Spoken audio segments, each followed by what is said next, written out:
things today to help protect ourselves and protect our families and communities. One being, of course, how to make hand sanitizer. Of course, most of these particular directions come from, of course, a scaled-down model of the World Health Organization, as you can see. And we're going to work through today actually putting the formula together. You're going to need a few supplies. As you can see, some alcohol, some hydrogen peroxide, some glycerin, and to mine I also add just a few drops of vitamin E, some distilled water.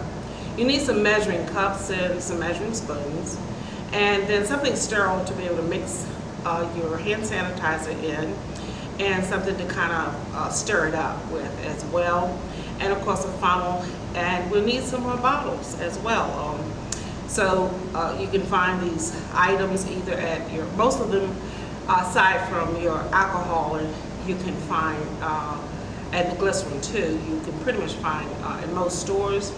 I will say with the glycerin, you will probably need to check the food section in most local stores. Some stores may have it also at your pharmacy as well. But that being said, we're going to get started. Today we're going to use the 91%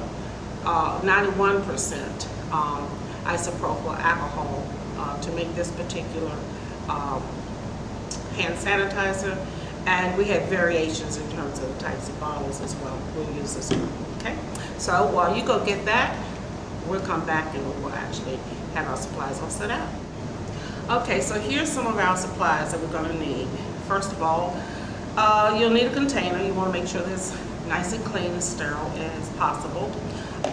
You'll also need, of course, something to mix with. It could be a spoon. I do not suggest a wooden spoon. But a clean metal spoon will do, or a whisk of some sort, okay? You're going to need some measuring spoons. You won't need all of them, and we'll go over which ones you actually will need as we go along.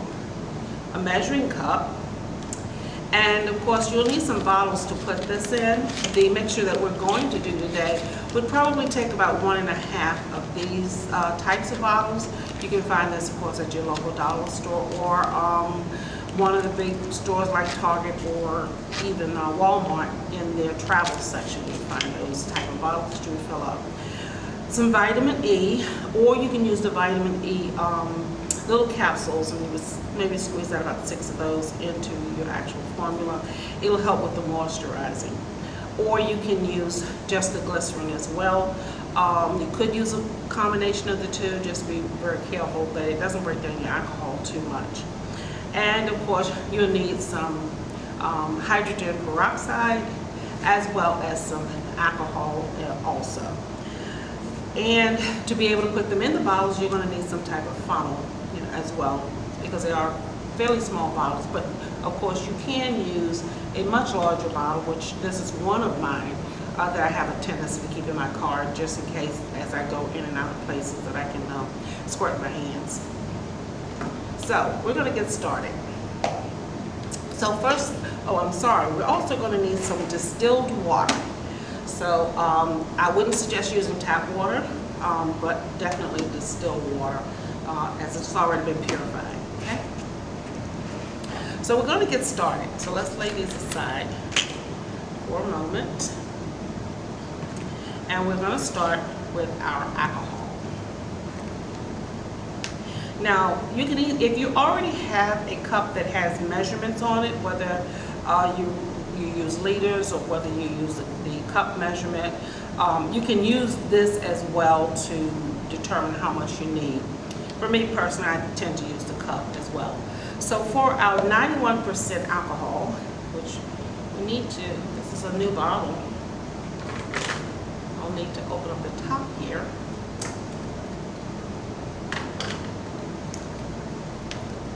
So for our 91% alcohol, we're going to use actually 1 cup plus 4 teaspoons of the 91%.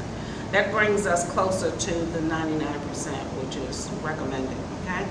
So I'm going to pour a cup, and my cup has measurements on the side that I can see. And you don't want to do this too close to your face. If there are young people working with this, you do want it to be supervised by an adult. Please remember that alcohol is not a natural, it is a chemical. So you do want to be cautious as to, you know, where it goes and not allow a lot of spilling going on around it. So we've got our 1 cup in, and now we need 4 teaspoons. And if you're running to your mom's closet, cabinet, etc., and you've got spoons like this, just look on your spoons. Most of the time it will tell you what the measurement is directly onto the spoon. So we need 4 teaspoons as well.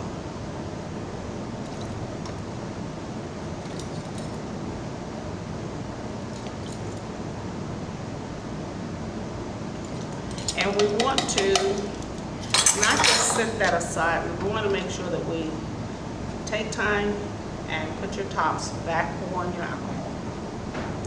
Now the next thing we're going to need with that is the hydrogen peroxide, and we're going to use 1 tablespoon of the hydrogen peroxide. Now the tablespoon, if you have a set similar to this, is always going to be the larger one.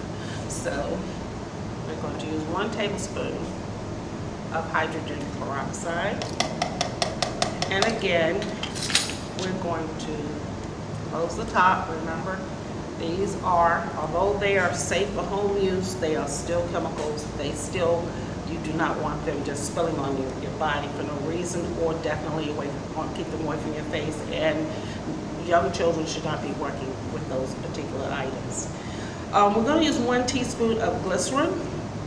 Remember, this was the glycerin. It's 100% vegetable glycerin. And I believe this bottle is also a blue one. So we're going to need to pull off that little seal on it. It's a protective seal. Now glycerin is very, very thick. So when you put it in, it is a little challenging sometimes. So we needed 1 teaspoon of the glycerin, which is the 2nd largest spoon on my ring here. And we're going to squirt some in here. It is, as I said, a very thick substance, so you kind of have to let it drip in there. And I usually take my spoon and stir it a little bit, okay? And try to get the rest of it off of my actual spoon.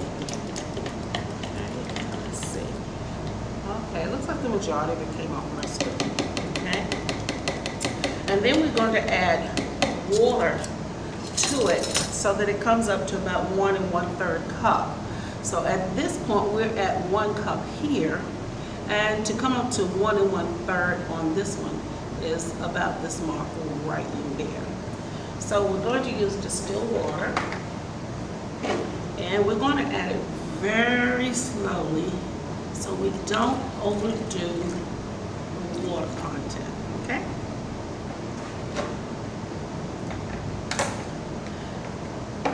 And then we're going to stir this up, okay? Now, some people will put in it a fragrance so that the alcohol is not so strong. You can also add in just a couple of drops of tea tree oil, which is an antiseptic. That is also in some of the content information around making hand sanitizer. We will say, of course, that when it is like this, it is quite strong. So certainly with sensitive skin, you may want to, if you're not talking to a dermatologist or something, talk to your doctor, particularly if you've got young children, if you're planning to use it just like this ingredients that we have so far. However, I prefer to put in just a few drops of vitamin E oil, and that's again for moisture. I have a tendency, my hands dry out fairly quick, so I'm actually going to use this 1/4 teaspoon. And again, vitamin E oil is like waiting for syrup to flow. It's very, very slow. So just take your time, or use the little capsules. If you use the capsules, certainly it's going to get on your fingers. That's not such a big deal. You just have to wash it off. Okay. And again, I'm going to have to stir this in to get it to come off of my spoon. As you can see, it changes color just a little bit. One of the things that I didn't set out, of course, was the fragrance. If you prefer a fragrance, you don't want to use a lot, just a couple of drops of a fragrance will do. Okay. Let's see what we have here. Okay. That is now off. Put the top on here, and we can set this aside. Next, we're going to pull out our bottles. As you can see, we've got this little squirt bottle piece here. I'll push, I guess you push it in. So we have a few of those. My personal preference for the liquid one is this thin, is of course this particular type of squirt bottle. And we're going to need a phone to be able to fill our bottles up. So if you're mixing in a container like this, it's just very easy to go ahead and do that.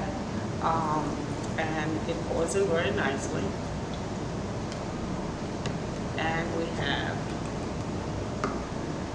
some approved hand sanitizer. I keep these in my purse. I keep them in my car. There's very few places I don't keep them, and probably most open spaces where people travel through in my home. I also have these available. And they're good to give just as a little reminder for friends and family members or co-workers, just so we all can practice a little bit of safety during this time. We're not sure exactly how long we'll have to be doing this, but certainly it's always important to just be clean anyway, regardless of what we do. So we're going to fill these up, and these are then ready for use. As I said, you can add a fragrance to it if that's something that you prefer. But only use just a few drops of that, or if you decide you're going to use tea tree oil or some other type of liquid, very antiseptic, then you want to not put much of that in there. That does it for our hand sanitizer. Hope that you can find some of the products. Now is a good time to kind of start looking around so that you can have enough in storage for the actual fall. You have a great day.